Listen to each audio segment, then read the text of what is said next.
Good afternoon and welcome to UCF Student Virtual Forum. I am Fritz Farrow, UCF Student Government Speaker of the Senate. And I'm Dr. Edwana Andrews, Interim Assistant Vice President for the Division of Student Development and Enrollment Services. Together, we are your moderators today for a panel that includes UCF President Alexander Cartwright, Michael Johnson, Interim Provost and Vice President for Academic Affairs, Maribeth Ehasz, Vice President of Student Development and Enrollment Services, Theodora Regina Berry, Vice Provost of Student Learning and Academic Success and Dean of the College of Undergraduate Studies, Student Government President Sabrina La Rosa, Student Government Vice President Stephanie Blanco, Kent Butler, Interim Chief Equity, Inclusion, and Diversity Officer, and James Schaus, Director for Clinical Services and Medical Director of Student Health Services and Associate Professor of Family Medicine at the UCF College of Medicine. Edwana will now explain our format. Thanks, Fritz. To everyone listening and watching Zoom, note the Q&A feature at the bottom of your screen. You can use this Q&A feature to ask questions and we will share them with the panelists. You can also designate exactly who you would like to respond to your question. In addition, you can also upvote using the upvote option to acknowledge that you want this question answered and it will rise to the top. We will give preference to the upvoted questions and then we'll ask the other questions in order that they are received. There may be more straightforward questions that may be passed over and answered in the Q&A window. You will find these in the Answer tab. We will also have questions submitted through social media as we are also simulcasting on UCF's YouTube channel. If any attendees are hearing from colleagues having trouble with entering the Zoom platform, direct them to the UCF YouTube channel. You can also find that on the YouTube channel, there is a closed caption option, as well as this event will be closed captioned as well. If there is an issue with the closed captioning feature in YouTube, please turn it off. Before we go into the first question, we will have opening remarks from UCF President Dr. Alexander Cartwright, from Provost Dr. Michael Johnson, and Vice President Dr. Maribeth Ehasz.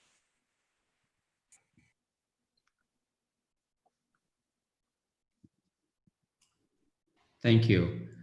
Thank you for everybody for being here. While our original purpose for gathering today was to discuss the university's response to the pandemic, we know so many of you are hurting right now. We are acutely aware of the offensive and hurtful Twitter post that Professor Charles Nagy has shared on his personal page. I want to thank those of you who have brought them to our attention using your voices to speak out. We need to hear from our community.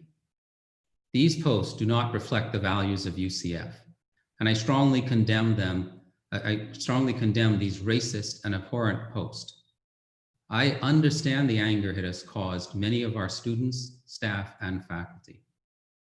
I promise you, this is a matter that has our full attention, and we have launched an inquiry to quickly, but fully, evaluate this situation.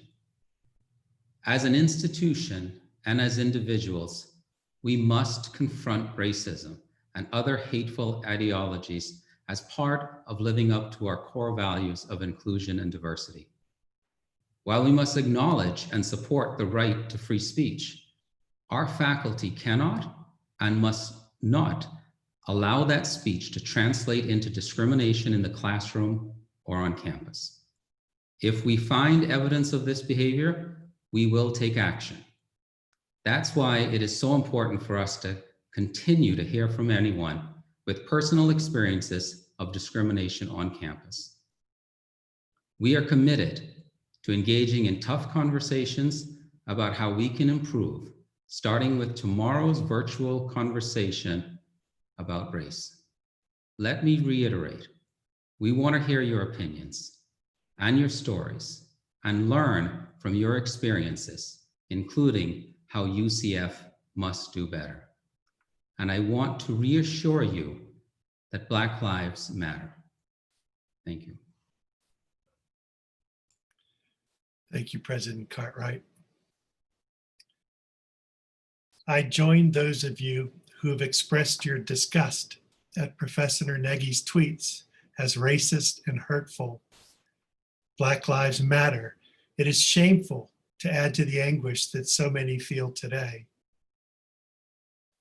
In addition to constitutional rights, the principle of academic freedom protects the right of faculty members to hold and teach unpopular views. But that does not make what Dr. Nagy said on Twitter any less vile. The classroom must be a level playing field for all students. No one should fear that they will be treated differently than their classmates because of an instructor's biases.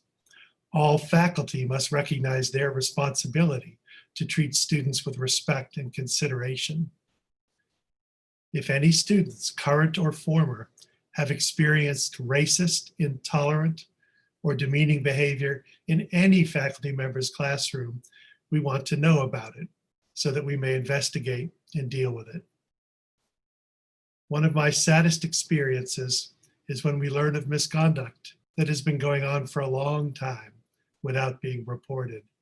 Please report misbehavior to UCF's Integrity Line. You can report anonymously if you prefer. Go online to ucfintegrityline.com or phone 855-877-6049. We need to hear your voice. UCF must be a community that welcomes everyone. Please help us get there.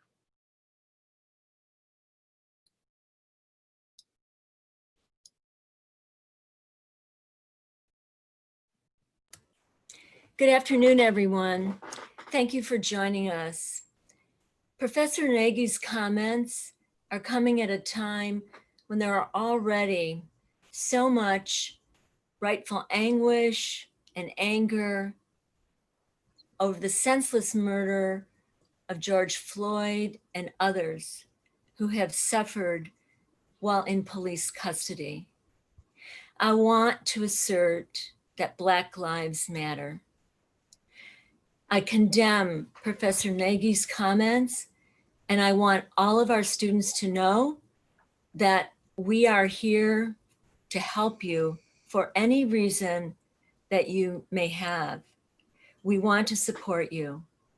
Please reach out to Student Care Services at caremanager@ucf.edu or 407-823-5607. We also have counseling services available to students 24/7 by calling 407-823-2811. Sabrina, I wondered if you wanted to make a few comments. I did, if that's okay with everyone. I did just want to be brief because I want to make sure we have time to hear our students' concerns, and we already have 90 questions, which is great, and we have 500 participants, which is incredible. As we know, this is an extremely difficult time for our university in a lot of different areas, and we keep hearing the word unprecedented, and it's time for us to take action. As I said, I appreciate all the attendees being here today to share your voice, and I want to let you know that student government is here to hear you and be your advocate. Behind the scenes, Stephanie and I have been working with administrators to try to be the voice of students in all areas, but specifically this past month regarding COVID and the Black Lives Matter movement. While students are asking us to take action now, we want to be thorough and precise on any actions that we decide to take, because the best way to represent students is by listening.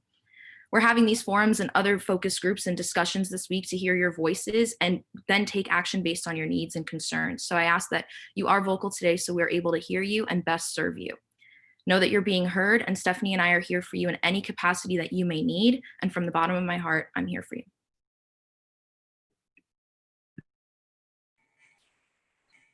Thank you, everyone, for those opening remarks. We have our first question.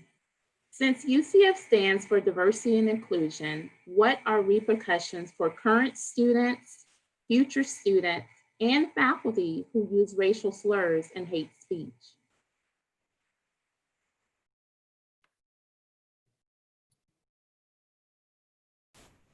Let me begin to answer. And reiterate what Provost Johnson said as far as letting us know when you hear things or see things that are disturbing, uncomfortable, discriminatory, and not appropriate. We do have an online UCF conduct form that you can provide us information.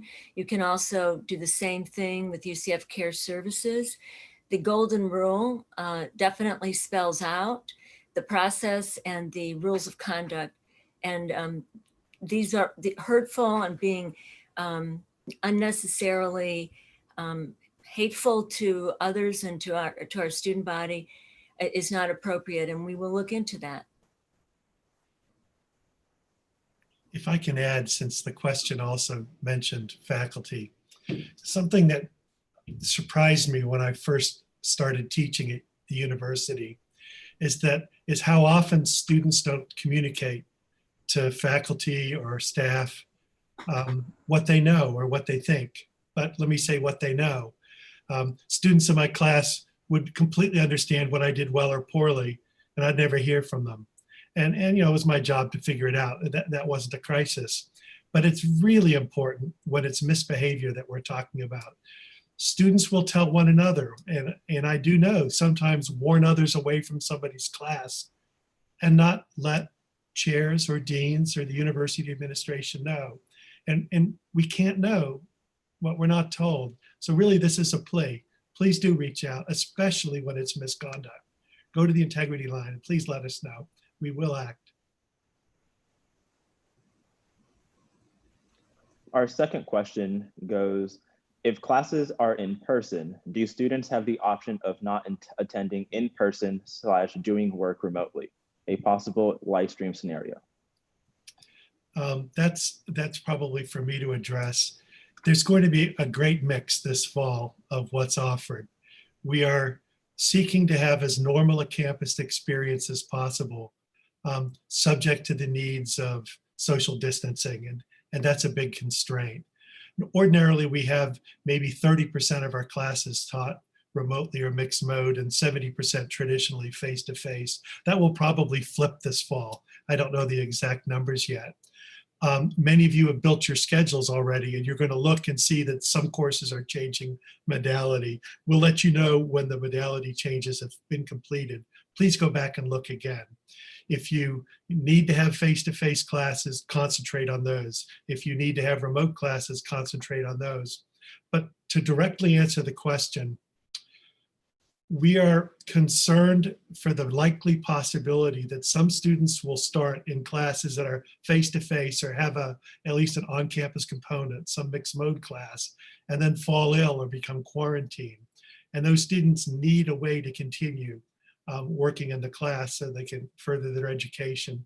And we're going to be working with faculty. We have started and will continue through the rest of the summer to try to have all of those classes set up this fall so that it's possible for students to continue if they're remote.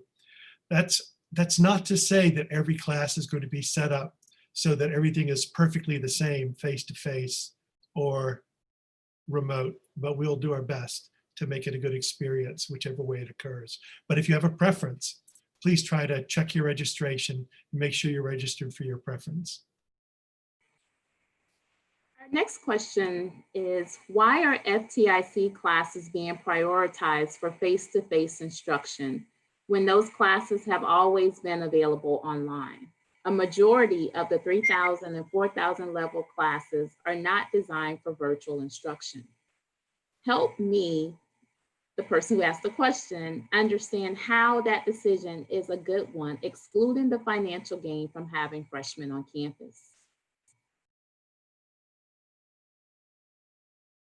I could certainly speak to this in part. Our priorities, as we've established them for on-campus courses, are first, there are certain courses which really can't be done as well in some remote format. The simplest examples are something like ceramics, right? You can't do pottery without a wheel, without a kiln. It's, you can see somebody else doing pottery online and it's not the same thing. senior design and engineering is another example, labs and clinical courses. So we've asked the colleges to identify the courses which most needed to be on campus as the first priority. And as a second priority, try to make certain that we have an adequate on-campus experience for freshman students. And the reason for that is really very simple. It's our job to teach, but also to help students succeed in college. And it's quite clear from research, from the literature, and from our own experience that one of the chief things that helps students continue from their freshman year onward is having a real on-campus experience, becoming part of a community. And if we didn't offer that to students, we've got a great fear that we would not be fulfilling our responsibility to new students starting with us this fall.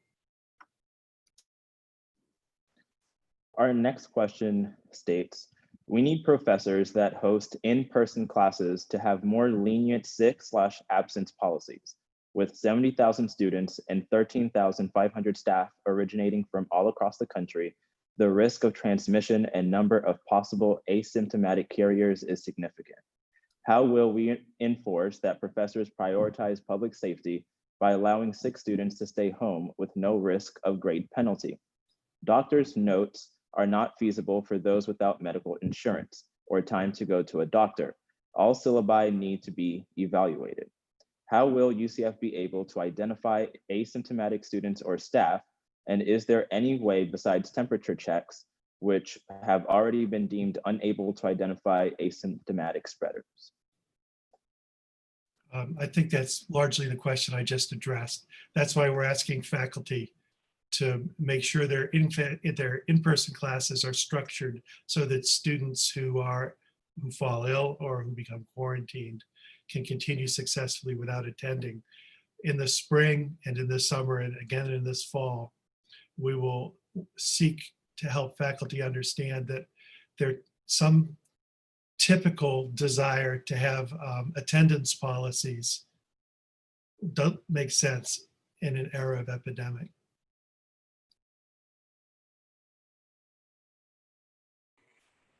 How would the cost of tuition be adjusted if classes end up being online again?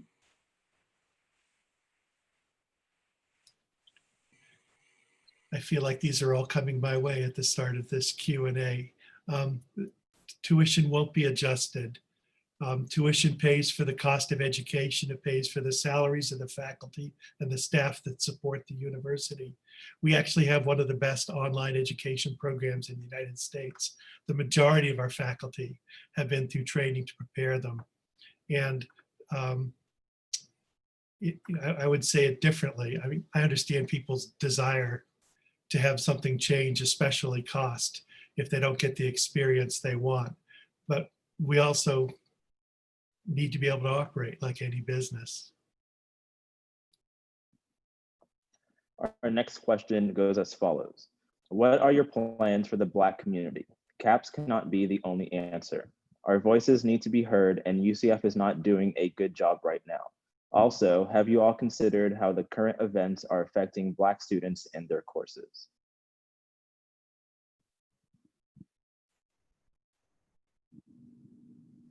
Kent, sorry, I'll I'll take a lead stab off. at that. So, Yeah, Kent, you go ahead. so we are very concerned about what's happening in the lives of Black students. And we're going to continue to feel that way. Not just Black students, Black and brown students, Asian students, and the students who are feeling the brunt of all the hatred and the discrimination that's coming their way.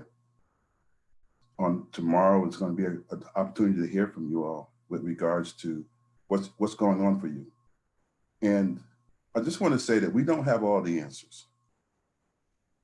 Every day we're given a new loophole, a new something that's coming and knocking us against the fence and having to kind of readjust and figure it all out.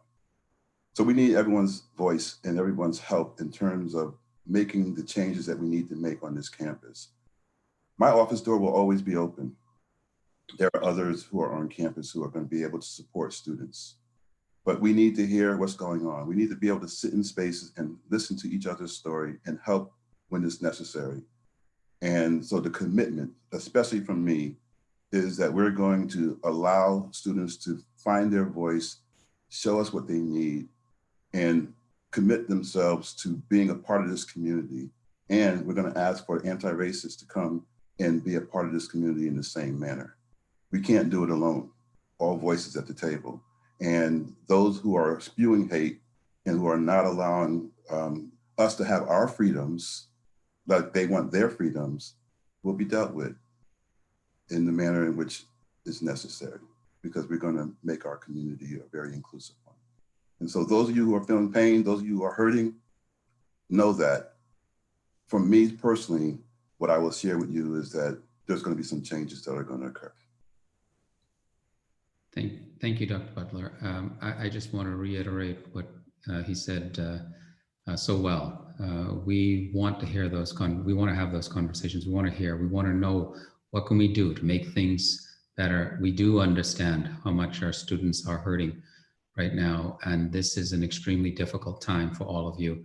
And I wish there was a way we could take away that hurt and make it happen, solve all these problems as quickly. But we know it's going to take time. But please continue to work with us and let us know. And we are committed, as Dr. Butler said, we are committed to making change happen here at UCF. Thank you. Our next question is, what are rules for our RSOs who would like to meet as well as have events during the 2021 academic year? UF is allowing RSOs to meet if they submit a health and safety plan. Why not UCF? Actually, RSOs, we're making plans right now for RSOs to be submitting a plan of action that meets the CDC guidelines and UCF guidelines. We are actually making plans right now for fall term to find ways for RSOs to meet and also to keep connecting. Our next question goes as follows. What is the decision for students that paid for multiple term parking since they weren't allowed to use their parking pass for the summer?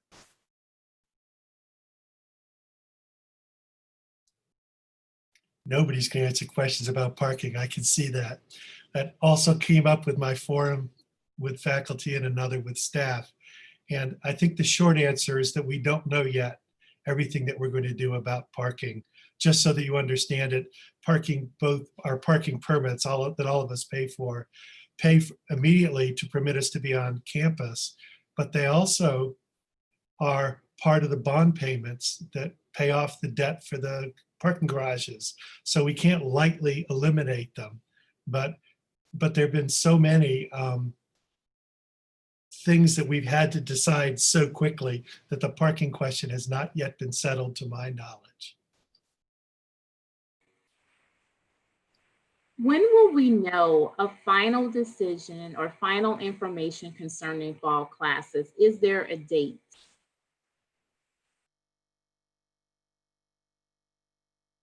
Our plan for our fall reopening is due in draft form to the Board of Trustees, I think the end of next week.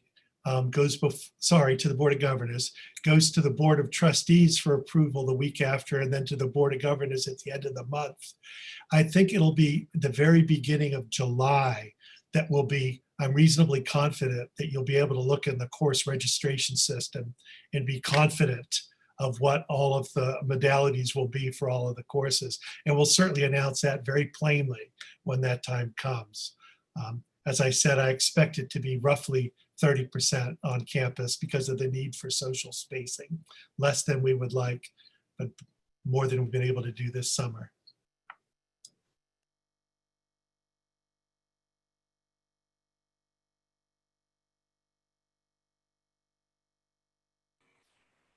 Our next question. What will happen if cases spike and we are sent back home? I don't want to sign a lease just to have to go back home. And to add on to this, if there is a spike in positive cases, will classes move to fully online like they did for the past spring semester?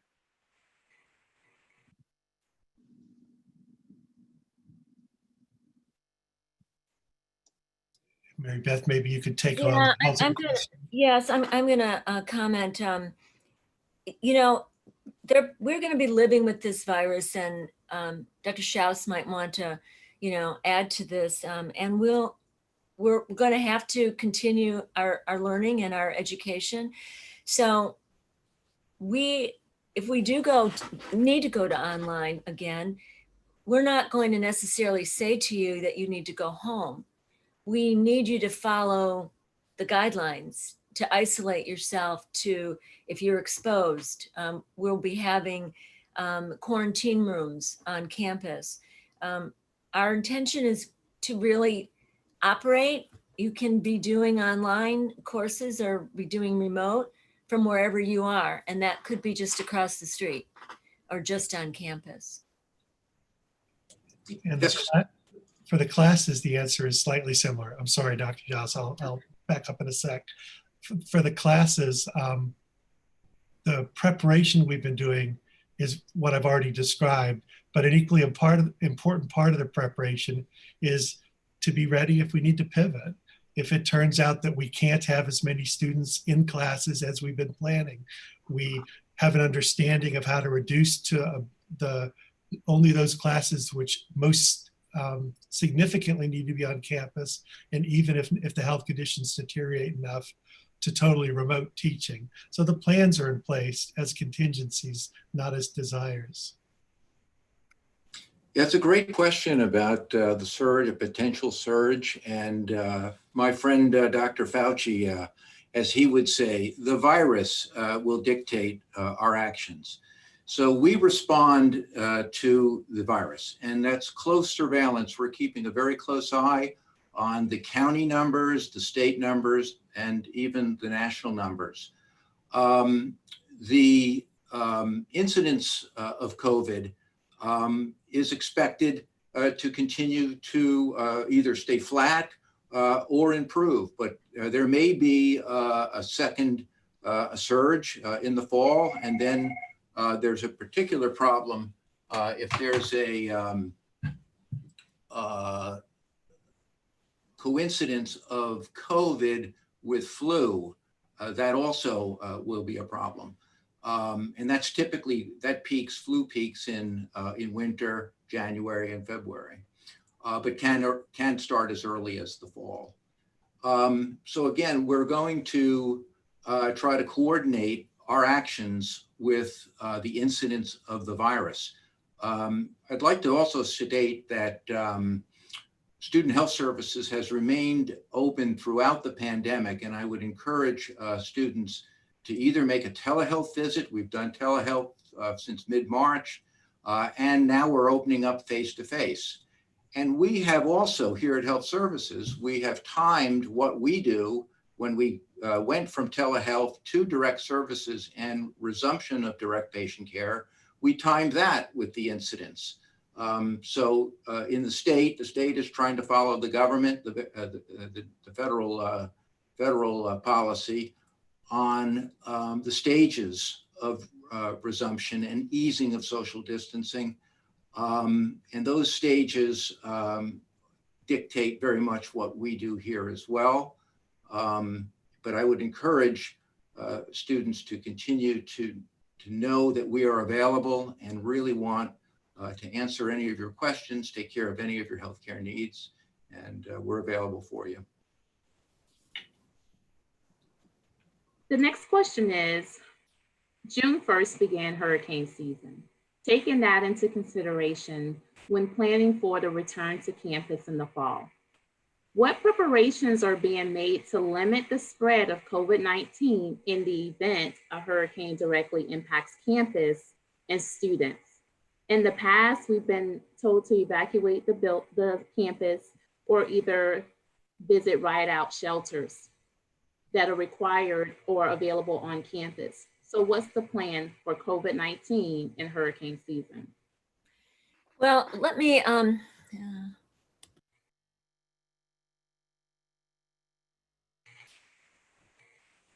Dr. Ehasz, you're muted. Sorry. Muted. Sorry, we are definitely preparing for hurricane season now. We have an emergency operations center that is also helping all of us prepare to live with COVID and to learn with COVID, and now adding the hurricane season. So we will not ignore at all what we need to do to help keep people healthy through hurricane season. It is a dilemma, but we are pursuing ways to mitigate.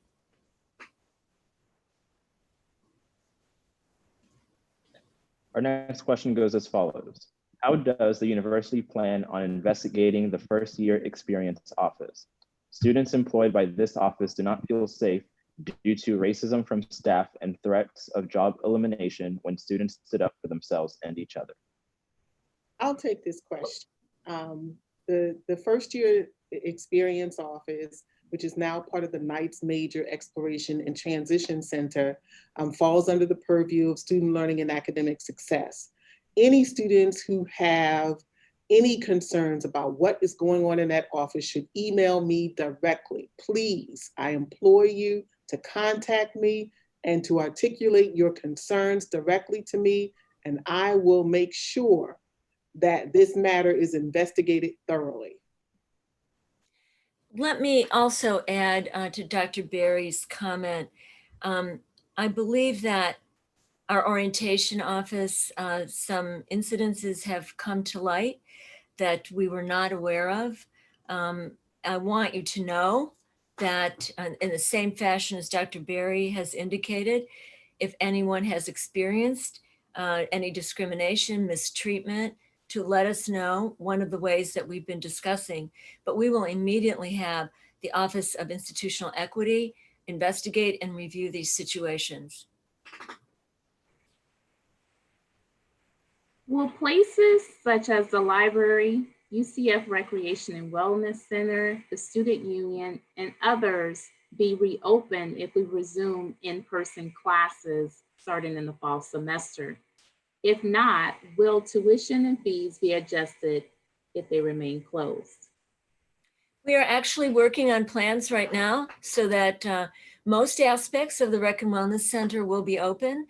The staff is in the same fashion that we're looking at classrooms and how much space we can provide for students in on-campus classrooms because of social distancing or physical distancing. The same will be true in the Rec and Wellness Center.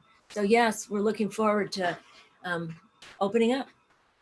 And I want to add also that for students who are interested in gaining access to services through the Student Academic Resource Center for tutoring and supplemental instruction, and also those students who are interested in getting support services through our pre-health law advising, as well as any of our high impact practice programs, we have plans in place so that students will be able to access those programs and support services in a variety of different ways, both remotely and face-to-face.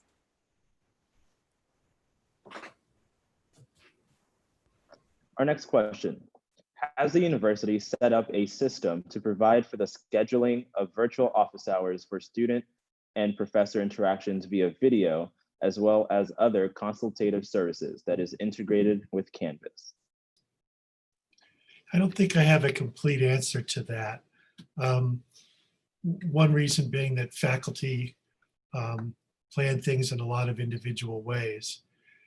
We've put together, so the way planning has gone for the fall semester is the things that had to be done earliest, we did as early as possible, then the next things, and then the next things. And so you hear today that some planning is largely completed and certain parts are not. Right now, there's a group of faculty and some students talking about what matters do we need to consider to have successful classes, faculty-student interactions, thinking about how to make sure people wear masks in the class, facial coverings in the classroom, and all of that going on right now. So I don't know all of the recommendations that will come out, but I do know that just as faculty will need to make it possible for students to go remote if they become ill or are isolated or quarantined, in a face-to-face class. So they will need to make it possible for students to reach out to them virtually during that time. But I don't know any details yet. Will it be integrated with Canvas or the like? I hope we can tell you more in the not too distant future. And as far as consultative services are concerned, particularly for those students who are wanting to have access to advisors, we will have advising services available to students both remotely and face-to-face.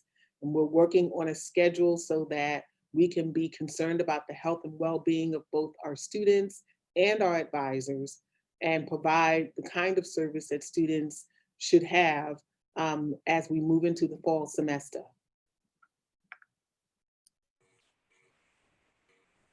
Why are there no fail-safes in place to terminate the employment of a tenured professor who has proven themselves not aligned with the values UCF claims to uphold?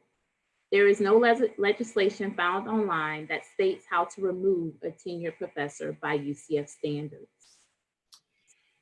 This is actually a complex question, and I'm not going to give it a short answer. I'm going to give it a slightly long answer. The first statement is that UCF is a public university, and that means we actually are bound by law as though we were an arm of the government.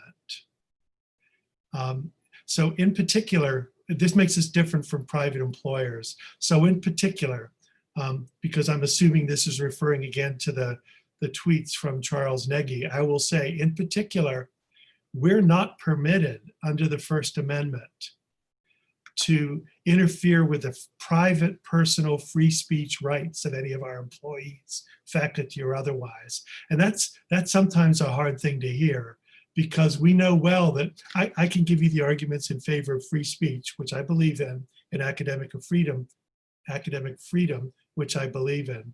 But I know well that the burden of free speech falls differently on different groups, right? If you've got somebody who is teaching in the classroom things of the sort that we've heard in these tweets, that might or might not be protected by academic freedom. The details would matter, but the harm would surely fall differentially on different members of that class. So too is the case with public speech. We can act when people's conduct is in the course of their job, when it's in their classroom, when it's with their colleagues. People's behavior is something that we can act upon, but we can't act upon people's speech outside of the university. All right, now the question is, how does a faculty member's employment get ended? I will say, in general, there's two reasons for ending somebody's employment. One is incompetence and the other is misconduct. We're talking in this context about misconduct. And the way misconduct works is a very careful investigation with due process rights. That's both the right thing to do, and it's also the legally mandated thing for us to do, so that no decision about the employment of anybody at the university is ever made overnight.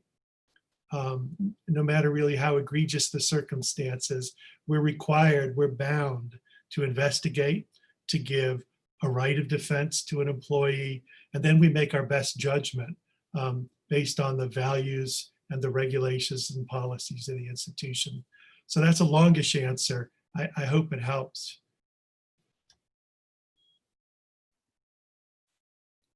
Our next question: will satisfactory, unsatisfactory grades be an available option so long as COVID-19 remains a threat to the students? That's not our intention going forward. We didn't do it. We did it in particular in the spring semester because there was so much change and turmoil that we thought this was necessary to really for the mental health and for the well-being of our students. Our belief going forward is that we're returning to a degree of normality, certainly not to pre-COVID circumstances. But for the time being, at least, we don't have any plans to extend the SU option. This question is specifically for President Cartwright. How do you intend on handling the removal of Professor Nagy for his dishonorable comments towards the Black community? I think I can answer this with a few things that Provost Johnson has already mentioned. And one is, first, let me reiterate that, the racist tweets were not something that reflects our values at this institution. When you look at any behavior of any faculty member, we do need to look at whether they are personal and whether that is translated into classroom or in behavior at the campus. There are processes in place that we will follow, that we look at any such behavior, and we will then, after careful deliberation with the evidence that we get through it, we have to go through a whole process. Eventually, then there is a decision made, as the provost said. We're still, right now, we're looking at what we have received from you, just like we would through any process. And as we get through that further along, then ultimately a decision will be made. I also wanted to add that student government is here to advocate for you after seeing these tweets, but we also know that there are sometimes other issues with faculty as well. We hear you and we want to support you and help navigate through these issues. So please do not hesitate to continue to reach out to student government as well. The next question. Is the university taking special precautions for people with disabilities and pre-existing conditions?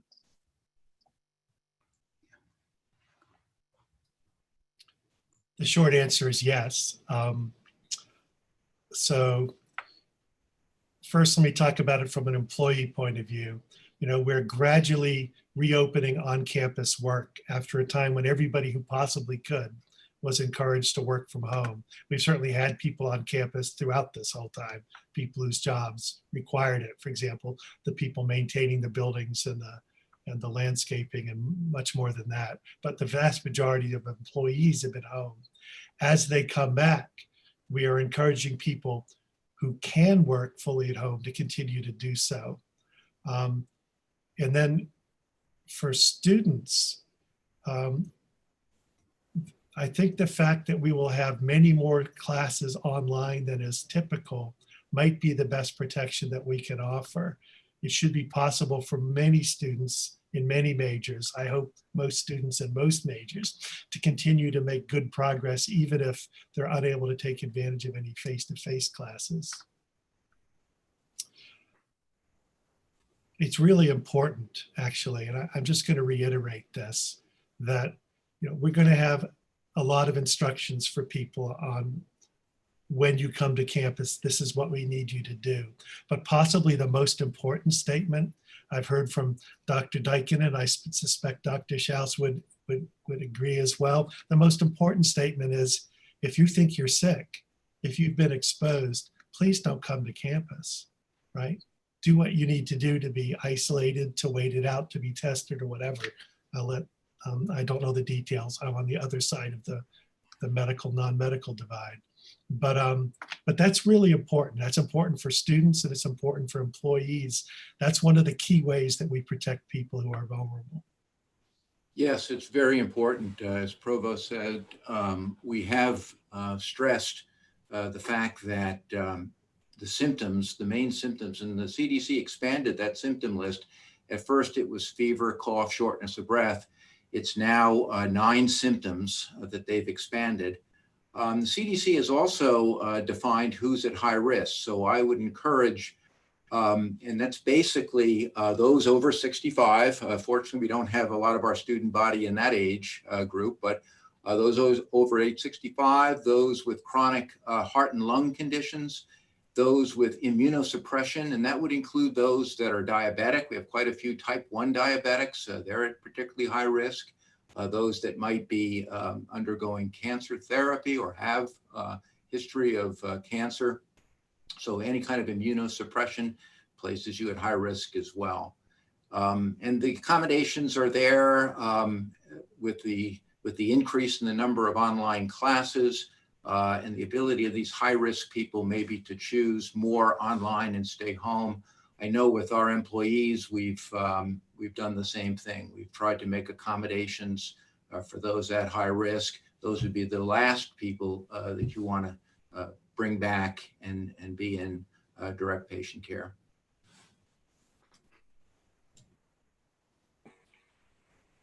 With the CDC recommendations of a facial cloth covering in public settings where social distancing measures are difficult to maintain, why is UCF considering the classroom capacity to be limited to 30% or less? So this is based on recommendations from the CDC and other health groups. It's a pretty clear directive, actually, and explanation, which is that beyond staying away if you're ill, the single biggest public health measure that can help prevent the spread of this epidemic is to combine face coverings and social distancing, physical distancing. So we've gone around to look at all our classrooms to assess how many people can be in each classroom if we keep students 6 feet or more apart. And that's where the roughly 30% comes in. It's not that we're trying to aim for 30%. What we are seeking to do is ensure that none of our classes have students seated more closely than that. And that of course means that a class that might ordinarily hold 80 people might now only hold 25, something like that. So the percentage gets driven down. That's where that's coming from. And the CDC does not only say for the purpose of higher education that social distancing is sufficient. It's the combination of the facial coverings and the social distancing that maximizes our protection against spread. Did I get that right, Dr. Schaus? I should have just stopped and given it to you. Well, you did. You said it great. You left out hand washing, very important. And we're going to have, we want to do frequent hand washing. And then you want to have available hand sanitizers, which we'll have available. And then students individually should have hand sanitizers and use those frequently as well. But these are powerful public health measures. It's all we've got. This is a novel virus. And that's our weapon is social distancing, wearing a mask. And it doesn't really sound like it would be powerful, but it's proven to be powerful. A paper just came out a few days ago about the success of these measures at the Lackland Air Force Base in Texas with young recruits. And it was powerful. It worked incredible. It had 4,000 recruits come to this training camp and identified early identification, keeping them in face masks, and doing these very basic public health measures resulted in a very powerful reduction in the cases and containment of the cases. And that's what we're planning to do in the fall when students come back and are physically here on campus. We would anticipate that there will be a high level of cooperation with the request, and it'll be expected of everybody. It will be now a social norm that you will be in face covering. Then there'll be frequent ability to do hand sanitization, frequent hand washing, and then social distancing, that 6 foot distance, that at least 6 foot distance that the CDC has shown over and over again is very effective at preventing the spread of COVID. So all those things, as simple as they sound, if there's high level of cooperation with those recommendations by our student body, and I anticipate there will be, I think we are going to be in a relatively safe situation, and this will be a relatively safe campus. And we've kept the safety of students, faculty, staff paramount. And that's going to always be kept paramount. But that high level of cooperation will work. The next question has multiple parts. The questioner says, I saw there was an article that classes might be pushed online after the Thanksgiving break to reduce the possibility of the virus. How will this be any better than opening full-time in fall? Won't it be the same risk as bringing students back for all who are traveling from different countries and states? How will you help provide protection for students who do not feel safe? And how will you work with partners to secure their safety when going on internships and more? I'm one of the instigators of this, so I should probably speak to it. One of the biggest reasons that we're contemplating this, and that many other universities, even in Florida, are considering this, are some predictions that there may be a rebound in the rate of cases in the late fall and early winter. And this, I think, is based on something that Dr. Schaus just said, that you all know that flu season and cold season pick up then. So it's not something we know for certain, but it seems to be a reasonable likelihood.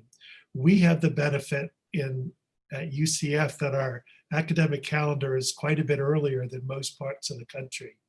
So that after Thanksgiving, we have slightly less than a week of classes and then final exams. So this is a not very intrusive caution that leaves our options open right at that time. We're going to leave the campus open. We're not trying to close housing or shut the library down or study spaces or any of that. Students who feel insecure, I think that was part of the question, might choose at that point to head away from the university and finish their semester from somewhere else. But really, this was a fairly gentle step, which we thought might help prevent any extra likelihood of epidemic cases starting to take off at that time of year. And there is a bit of, if cases are taking off at that time of year, then people going away for Thanksgiving and coming back assuredly would help some degree of transmittal between regions. But it's got to do with the time of year. It's the reason that we and many others are thinking about this. And I want to address the portion of the question that deals with the internships. The Office of Experiential Learning has been working with the colleges as well as with the employers that many of our students do their internships with to assess the many different avenues we might have by which students can engage in and complete internships during the fall semester. So one of the things that we have done is that we've provided some guidance to many of our employers about how to do remote internships or online internship instruction.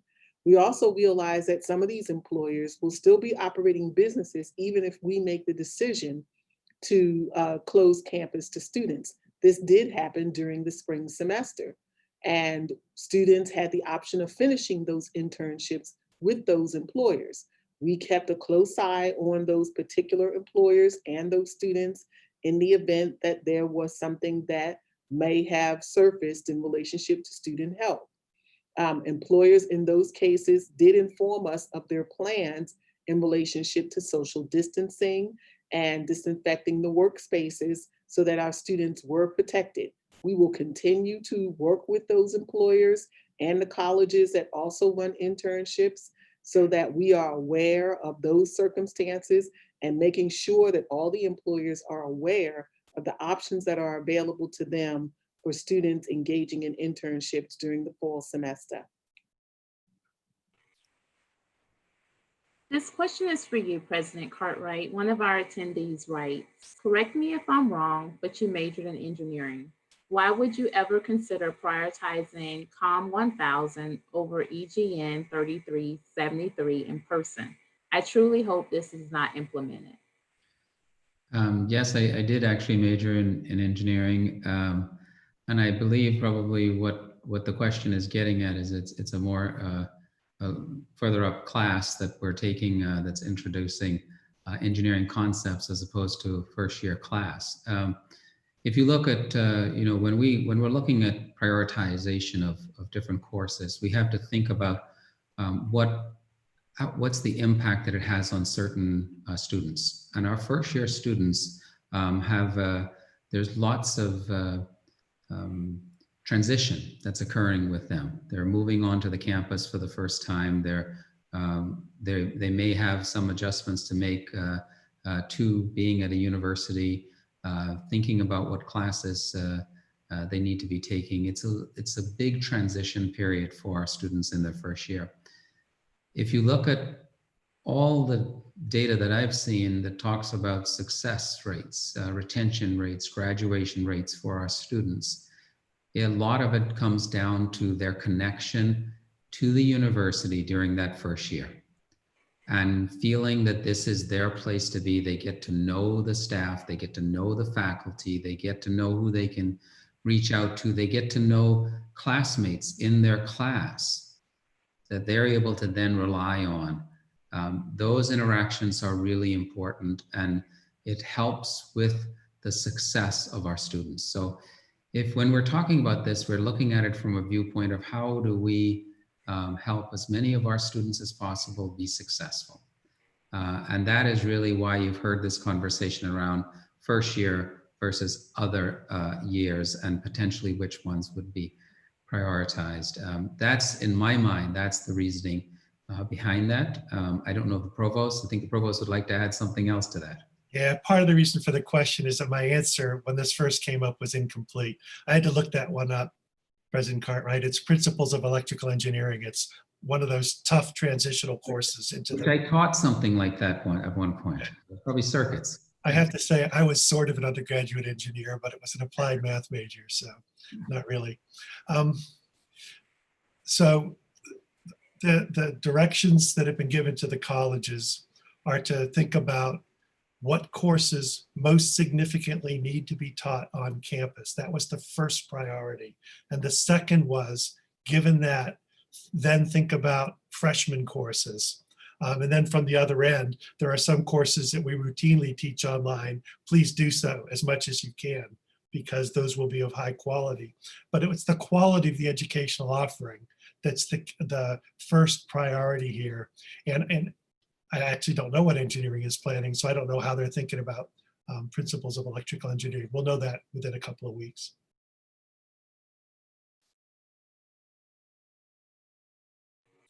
Thank you.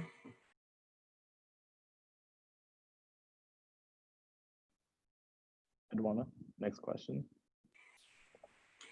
Why is UCF taking so long to distribute the CARES Act funding? Why are students expected to pay tuition when the university hasn't done all it can to help? Further, is it because of our large campus size? And why doesn't UCF have the infrastructure to appropriately manage a large student body? Well, when we put together our criteria for awarding the CARES Act funding to individual students, we wanted to make sure that as many students as possible would receive the support that they needed. We put together an application process. It was online, and we made some decisions about which groups of students would get this type of funding and which would get this type of funding and for each of their needs. And my understanding, the last conversation I had this week with the team working on this, is that funds would be distributed in accounts this week. I also know that we've had some conversations with student accounts about tuition issues and potentially delaying tuition. I invite you and encourage you to work with student accounts if you are having some difficulty with tuition. And really, there will be a second round of student cares requests that will be announced shortly. We didn't use all the funding in the first round, so that's another opportunity for students to get some support. Our next questioner asked, I'm confused on how social distancing is going to work. I understand the classroom size reducing. However, what about just simply walking from one class to another? How do you plan to enforce this, especially with a large portion of campus being blocked off due to the heavy construction? How will students be held accountable for following safety procedures? So I like that question because it gets to an important aspect of this, which is that certain things we can enforce, certain things we can't. Almost the most important part of planning for a healthy campus this fall is that people take responsibility for their own actions. We're going to do our very best to continue to communicate the need, for example, when walking in public places, to maintain that 6-foot separation. But, and you know, we're considering having ambassador groups, as Disney Springs is, to try to remind people, at least certainly at the beginning of the semester, as this is all a new idea, to try to maintain it. But, you know, I'm going to say a blunt thing. It's not elementary school. What we need is for people to act like adults. We need people to take seriously our mutual responsibility for one another. But it's a big community, and we will have aspects of enforcement available. So the social distancing requirement is in enclosed spaces with other people, or when you're outside and cannot be, sorry, the facial covering requirement is when you're in enclosed spaces and with other people, and when you're outside and cannot maintain a separation from other people. So, but we will continually encourage and remind and communicate to students and to faculty and to staff and to visitors that we need people, all of us, to bear in mind the need to do this right. You know, I'm sitting here in my office without a mask on because I'm alone. Each time I stand up, I start walking to the door and forget that I need to go back and get my mask. I turn around and get it. And I'm afraid this is the way the fall is going to start for all of us. We're going to have to learn new habits and how to address this. This question states, with all due respect, this discussion is insulting. We haven't received any direct answers on any situation. All we have received is scripted responses and promises that actions will be taken. When can we expect for these so-called actions to be taken? How many more forms will you ask us to send in? How many more tweets do we need to make? How many more CAP sessions are we going to be referred to? We are telling you exactly what we need, what we want, and all you guys are saying is that you cannot deliver.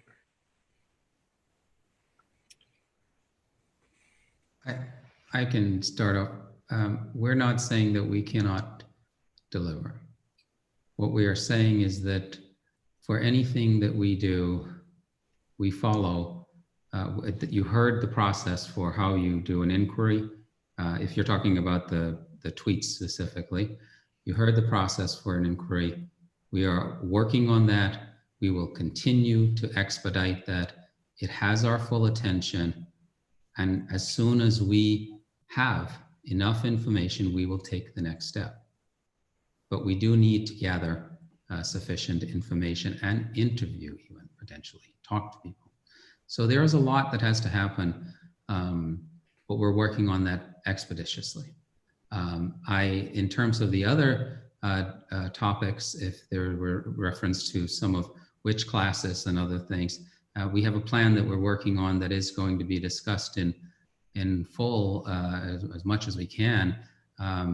Next week, we'll put out some of those specifics of that plan. And as the provost said, that then has to be submitted to the system by June 12th. And then we actually have our board look at it on June 18th. And then the Board of Governors will vote on it on June 23rd. So there will be specifics in all of that. I thank you for continuing to ask about these things and know that we are going to work on them and address them. Dr. Butler? I think that there is a need for us to have some patience. And I'm going to speak to you from a very real place. I'm an African-American male, and I've been looking for change for a long time. Change has not been easy, has not been fast. It has been slow and steady. And we're trying. And I understand the impatience because we all want a change to what's happening. But what we can't take is people pointing the finger at us as not wanting to be on the same page or on the playing field to make change happen and occur. So while I hear the question and I understand the question, I need you to go back and think about, what does it take to make change occur? Come with solutions. Come help us make these changes, because we can't make the changes on our own. We keep getting this, you answer this question for us, but if we answer the question wrong, you're not going to be satisfied. So what we need you to do is tell us what you need and tell us maybe some ways that we can help to alleviate that, because we all don't have the same mindset around this. We need your support. We need you to help us make this happen. So if you're looking for a savior, I can't not tell you that there's one that can do that for you in the distinct way that is going to satisfy every single person on this campus. We have to use patience. All this hit us this week. And we have to figure out how to go about doing something to make that change work. We have to have all hands on deck and to make this happen. Now I'm speaking to you from a person who has dealt with discrimination, hurt, pain across the board. And I'm not trying to sugarcoat this or anything along these lines, but I need everyone to recognize that the University of Central Florida is not trying to make you suffer. We're trying to do the right thing. And sometimes that takes change and takes time. And so I'm just asking you all to support us. Come, sit, talk with us. Email us, sure. Do the text campaigns if you need to. The UCF fired him. I understand all of that. But the fact of the matter is, it's not going to happen overnight. It hit us yesterday just like it hit you. And so if you're looking for us to have immediate answers when people are out there doing these atrocities, then what you're saying is go and do things willy-nilly without a structure so that we can continue to have strife and stress in the world. We have to do this in a way that is going to help the systemic changes that are necessary happen. You have gotten the ears and the hearts of the university administration. We hear you. We understand you. You are not hearing mixed messages about racism. It's here. We understand it and we're going to fight it. But we need you to recognize that it's going to take some time. Fight with us, not against us. Thank you. Sabrina? Yes, I just wanted to add as well, just echoing what Kent Butler said as well, that we in student government are here to listen. It was made in a branch head meeting on Monday as well with Fritz that we wanted to take this week to really put an effort out there to listen. Tomorrow we have a meeting with Dr. Ehasz and our Office of Student Involvement Director, Shane Juntnan, with Black student leaders from different RSOs, because we want to hear your concerns. And like I said in the beginning, I will never entirely understand what you're going through, but I'm going to work hard to make sure that we do what we have to do for you. So please know that this isn't scripted under any circumstances. My heart aches for you, but I want to listen and I want to do what's best for you. And my job is to listen and act based on your needs. So please know, by no means is this scripted. I was able to sit through BSU Talks today and I've heard your concerns and I will be taking them to many of the people in this room. I've already had conversations. I know one of the biggest concerns today was about faculty being empathetic to students during this time. We've already had these conversations with the Faculty Senate about having that compassion regarding COVID, and I will absolutely bring it up again with Black Lives Matter. Your lives matter, and I'm here for you, and I hope you never take this as scripted. I just truly want to listen and make decisions based on your needs. I want to just make one comment. I certainly support what my colleagues have said, and I thank them. But I know, as much as I can know as a white privileged woman, that we have to all make changes. And what I'm hearing is the pain that you have held in your hearts and your souls for too long. I'm hearing about situations that we probably should have learned about, but we didn't. We need to fix that. And I hope you hear our commitment. We can always improve, but what I'm hearing from you is frustration and pain, and I'm sorry for that. Our next questioner says, many sports at our university are contact sports, or sports that require athletes to be close to each other, often much closer than 6 feet. Will there be different COVID regulations for student athletes, or is athletics as a whole drafting a different set of rules? Our athletes need to be kept safe as well. I'll take this one. I'm aware that the athletic director, Danny White, is working with our team on developing what that plan would look like. And with athletics, it's further complicated in that it's not just our decision in that we actually have to work with the NCAA. We have to work with our conference, and what will be put in place is going to be a collective of all of those discussions. I don't think anything has been finalized yet there. What has been discussed is having athletes come back to be able to begin some fall sports practices, and they will have specific rules about how they, if it's weightlifting or any of the other routines they're going to be going through, how they conduct that in a way that does make sure and keep in account physical distancing. So that's where they are right now. They're still working through what would that look like in the fall. Obviously, if you have football is a contact sport. And there will be a need for us to make sure that, I don't know if it's additional testing. There's a lot of things that are going to need to happen to be able to do that, but they're working through that right now. And again, that's something that should be out there.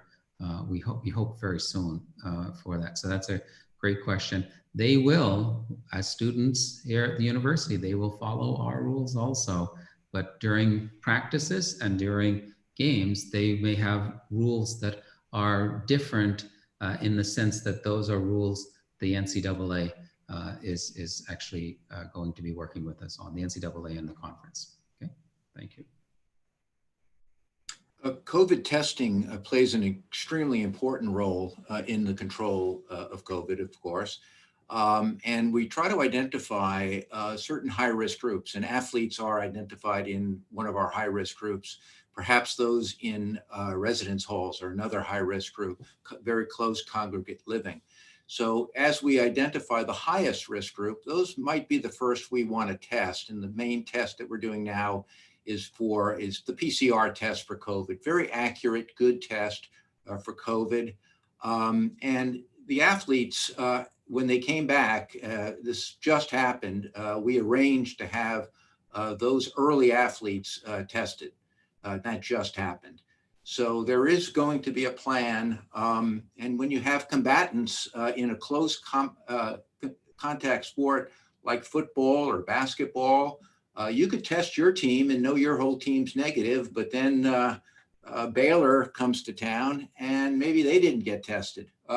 So it's complex. And I think NCAA will look to them. I've read their initial guidance. It's a little vague. But hopefully there'll be better guidance from NCAA, and then as a nation, the other teams that we compete against will all be on the same page. But testing is extraordinarily important part of control of COVID, and you could universal testing. If you test every student, that's only one point in time, and the logistics of testing all UCF students would be probably not possible.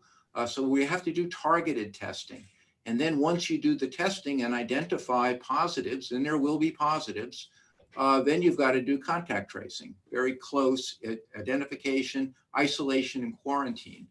So it's a very important part of COVID. And as it applies to athletics, high-risk situation. The next question is, how is UCF preparing for the possibility of virtual graduation for fall 2020 and spring 2021?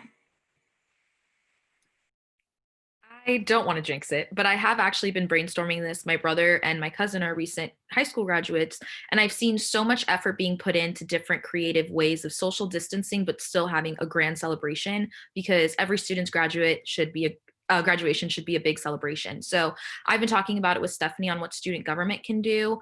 Maybe a big car parade again. I don't want to jinx it, but I do want to say that we've been brainstorming that already, and we want you to have a big celebration and know that we are already brainstorming if that's the case.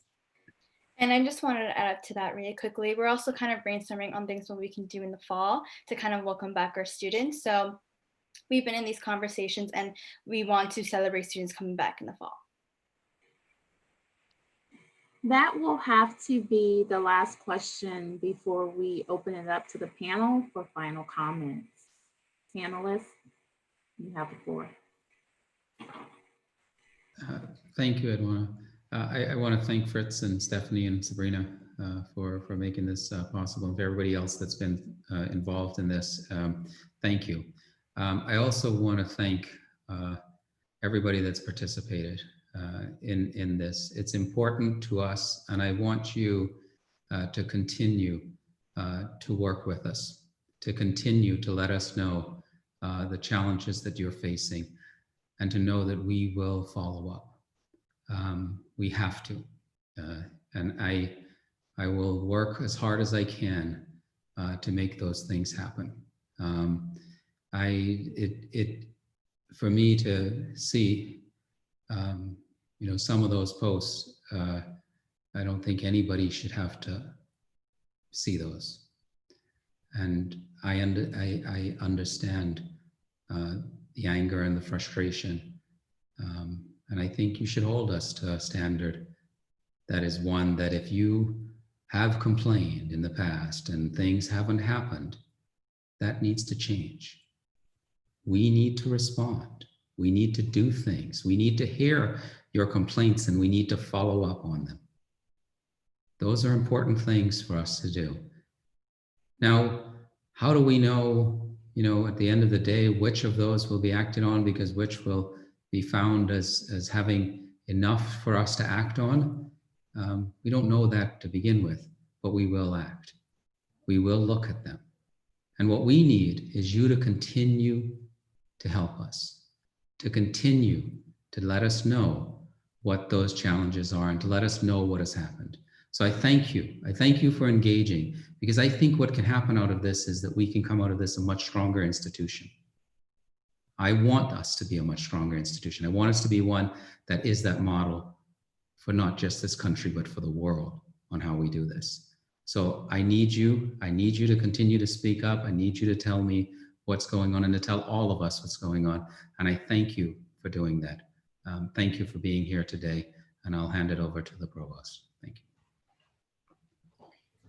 I think I would only add that I'm actually grateful for the impatience of people who are pressing for a faster resolution than we can offer. I have the privilege of being white male and middle-aged, but I am so tired, like those who are most directly affected, of how slow we are as a society to improve things. We need to do this as fast as we can at UCF. This needs to be a good place, a good community. So I'm grateful for impatience and pressure. Thank you.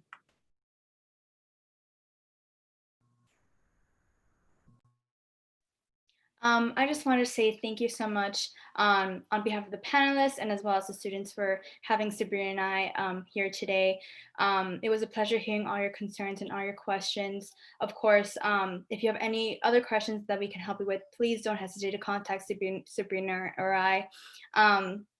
We're going to be sending out a couple of comments, questions, concerns page on our social media pages as well. So if you have anything for us, please don't hesitate to ask.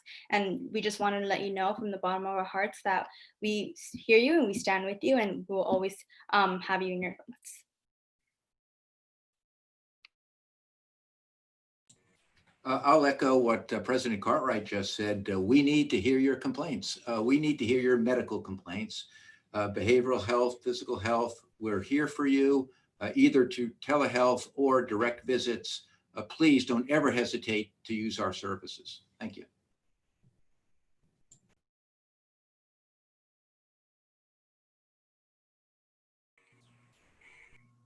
Well, there's no script in telling us who to go next. And so I will share with you that I'm very passionate about change, and my life experiences it's not a script. And what I say to you is coming from my heart. And in my role, I'm holding people accountable. And we're looking to make changes and to do things in the manner in which UCF is a safe environment where everybody can come, where Black students can come, brown students can come, Asian students can come, Hispanic students can come, white students can come, any student can come, gay, lesbian students and transgender students can come and feel as though this community is here for them. And so in order to do that, we have to figure out the best approach to do this. And so I'm just asking that you trust us, but keep us accountable in terms of where we're going to be going with this message and how we're going to change the community. I just want to say that on behalf of student learning and academic success and the College of Undergraduate Studies, we're going to do our best to ensure that all of the services that we provide to students in the midst of this pandemic are available to students in multiple ways, so that students who are learning online or students who are on campus have access to our services face-to-face and online. I am deeply concerned also about any concerns that students have in relationship to how students of various races may have been treated by units that are part of my division. I encourage you again to please contact me directly if you have concerns about any of the units in our division or in my college. We are here to support you. I hear you. I completely understand as a Black woman what folks are going through and the pain and dismayment that folks are feeling. And I believe that each and every one of us participating in this panel want the best for our students in relationship to their health and their well-being, both physically and mentally.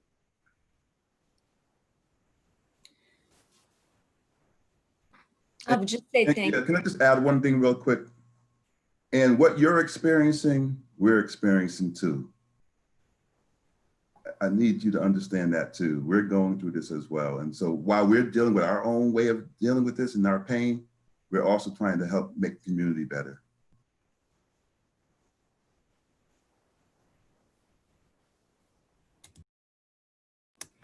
I was just going to say thank you all.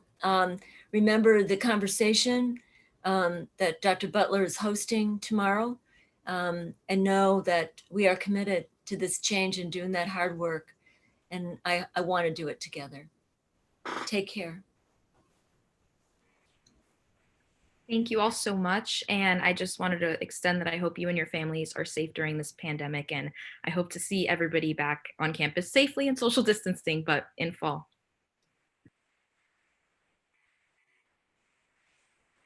We certainly like to thank our panelists today. We also like to thank our audience. We thank you for showing up. We thank you for your presence.